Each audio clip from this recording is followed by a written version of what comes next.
ഞാൻ കൊണ്ട് കൂടെ. നീ വാ, നമുക്ക് രണ്ടുപേർക്ക് കൂടെ ഒറ്റക്കിട്ട് നിന്ന് കഴിഞ്ഞാൽ നിനക്ക് അവന്തി എനിക്ക് ചാരുവിനെ നൈസിന് സെറ്റ് ചെയ്തെടുക്കാൻ പറ്റും. ഒരുമിച്ച് നിൽക്കും മേടിക്കുന്നവരെ.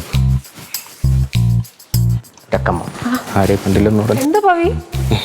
ഞാൻ ഈ വഴി ഇങ്ങനെ പോയപ്പോൾ നമ്മുടെ കൊച്ചിൻ്റെ കാര്യം ഒന്ന് അന്വേഷിക്കാൻ വേണ്ടി കയറിയത്. ഏത് കൊച്ച്?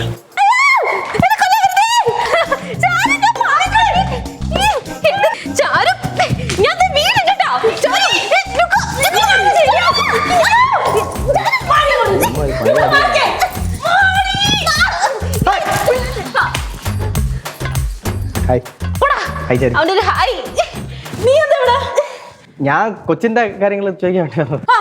കണ്ടല്ലോ, ഇതൊക്കെ തന്നെ കൊച്ചിന്റെ കാര്യം. കൊച്ചിനെ നോക്കാൻ ആർക്കും പറ്റില്ല, എല്ലാം കൂടെ എന്റെ തലയില. കൊച്ചെന്ന് പറഞ്ഞപ്പോഴാ വാവൻ വെള്ളൊറ്റയ്ക്ക് ഒന്ന് ചെല്ലോ. അല്ല, അതെന്താ അവന്തി അങ്ങനത്തെ ഒരു ടോക്ക്? അത് മനസ്സിലായില്ല. അല്ല, ഈ കൊച്ചിന്റെ കാര്യങ്ങൾ നോക്കാം. അവന്തി ഫ്രീ ഉള്ള സമയത്ത് അവന്തിക്ക് നോക്കിക്കൂടെ? വെറുതെ ചാരുവിന് മാത്രം ഇങ്ങനെ നമ്മള് അങ്ങനെ കൊടുക്കുന്നത് ശരിയല്ലല്ലോ. എന്ത് ശരിയല്ല? ഹോസ്പിറ്റലിൽ ഒരു ലോഡ് ജോലി ചെയ്തിട്ട് ഞാൻ ഇങ്ങോട്ട് വരുന്നത്, അത് കഴിഞ്ഞിട്ട് കൊച്ചിനെ നോക്കാൻ എന്നെ കൊണ്ട് പറ്റത്തില്ല. അതാ അവന്തി പറഞ്ഞ ന്യായം. എടാ, നീ ആലോചിച്ച് നോക്ക്. അവള് രാവിലെ ഹോസ്പിറ്റലിൽ പോയി കഷ്ടപ്പെട്ട് പണിയെടുത്ത് വീട്ടിൽ വന്ന് ഇവിടെയും പണിയെടുക്കണമെന്ന് പറഞ്ഞാൽ അതിലൊരു ലോജിക്കും ഇല്ല. ദാറ്റ് ഈസ് ഇമ്പോസിബിൾ അല്ലേ? അതെന്താ ഇമ്പോസിബിള്? ഞാൻ കാര്യം ചോദിച്ചിട്ട് അവളെന്ത് ജോലി ചെയ്ത് നിൽക്കുന്നതാ?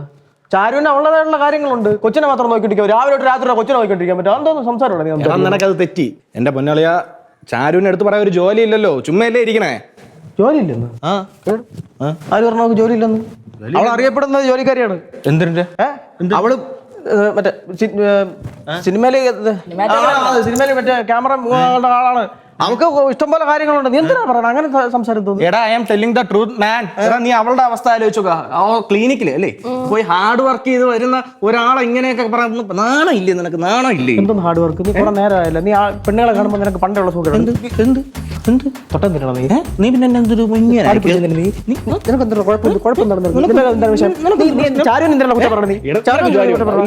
അവർക്ക് ജോലിയുണ്ട്. നീ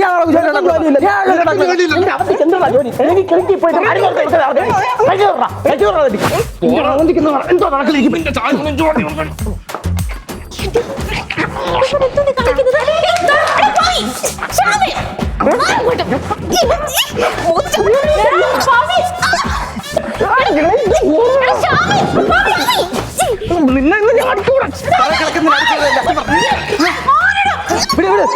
നിന്നെ കുറിച്ച് കുറ്റം പറഞ്ഞു.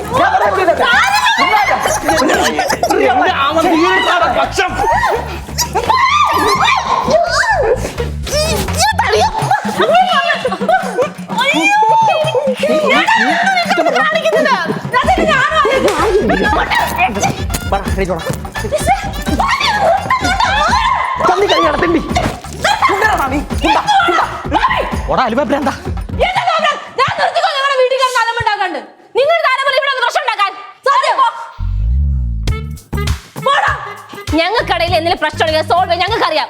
മൂന്നാമത് നാലാമത് ഒരാളുടെ ആവശ്യമില്ല. സത്യം, നിങ്ങൾക്ക് എന്തിനാ കേടാ? നിനക്ക് വേണ്ടി ഞാൻ ഒരു തടി ഉണ്ടാക്കിയത്. ഞങ്ങൾക്ക് ആരും ആവശ്യമില്ല. മിണ്ടരുത്. ആയിക്കൊണ്ടിരുന്നോ? അവർക്കൊണ്ട് അടി ഉണ്ടാക്കി നമ്മളാരായിപ്പോ? ശശി കൊച്ചു കിടന്ന് കറിയുന്നത് പോകാനാ പറഞ്ഞേ. എന്തരേ പോടാ. പോവയല്ലേ?